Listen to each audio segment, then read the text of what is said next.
আজকে চলে আসলাম আমাদের পুরোর একটা বাঙালি বিয়ের জমজমাটি খাওয়া দাওয়া নিয়ে। তো চলো তোমাদের সাথে শেয়ার করি আজকে খাওয়া দাওয়াতে কি কি ছিল। এরকম একটা সাদা প্লেট নিয়ে নিয়েছিলাম, তাতে নিয়ে নিয়েছিলাম আমি তন্দুরি রুটি আর তার সঙ্গে নিয়েছিলাম স্যালাড। তন্দুরি রুটির সঙ্গে এরা সাইড ডিশে রেখেছিল হচ্ছে ডাল মাখনি। যদিও বা রুটির সঙ্গে আমি ডাল মাখনিটা নিয়ে নিই, তার বদলে কি নিয়েছিলাম তোমাদের সঙ্গে জানাচ্ছি। আর ছিল এটা হচ্ছে ফিশ বাটার ফ্রাই।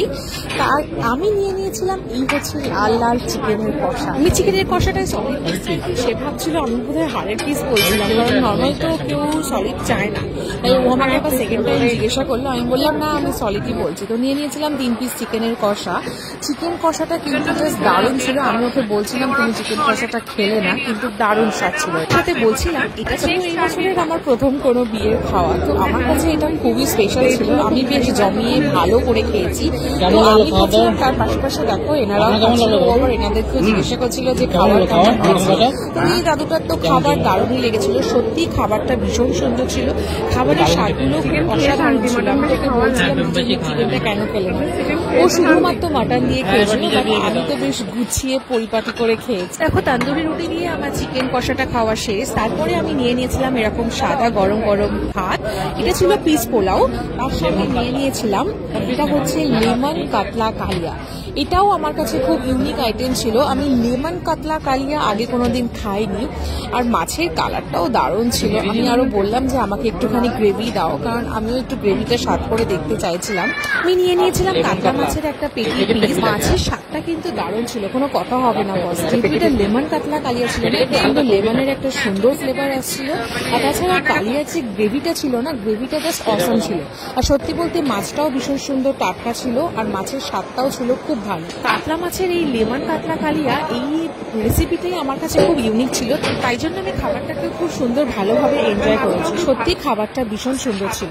তো চলো কথা বলতে বলতে আমার তো মাছের এই রেসিপিটা খাওয়াটা কমপ্লিট হয়ে গেল।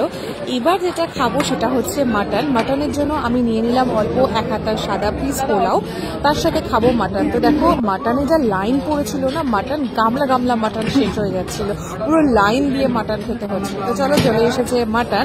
যখন মাটন এসেছে না, আশপাশ থেকে দেখছি সবাই বলছে মাটন এসে গেছে। তো যাই হোক আমি নিয়ে নিয়েছিলাম মাটন। আমি বেশি নিইনি, আমি নিয়ে নিয়েছিলাম 5 পিস মাটন। মাটন 5 পিসও আমার কাছে অনেকটা, মানে আমি মাটন দিতে বলিনি, ওরা 2 হাতা দিয়েছিল, তাদের 5 পিস উঠেছে।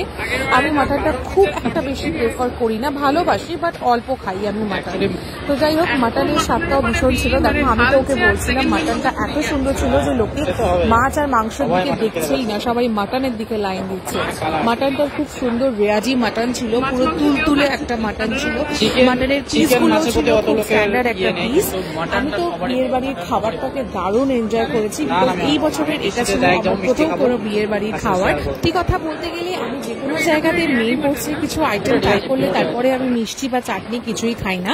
এখানে মিষ্টিও ছিল 2-3 রকমের, স্পঞ্জ রসগোল্লা ছিল, বেক সন্দেশ ছিল, কিন্তু আমি সেগুলো কোনোটাই ট্রাই করিনি, বিকজ এই স্বাদগুলো যাতে আমার মুখে লেগে থাকে আর যাতে নষ্ট না হয় তার জন্য। আমি এতগুলো মাটন সত্যিই খেতে পারিনি। হ্যাঁ 2টো মাটনের পিস সত্যিই ফেলা গেছে, কিন্তু মাটনটা ভীষণ ভালো ছিল, পুরো তুলতুলে ও নরম মাটন ছিল।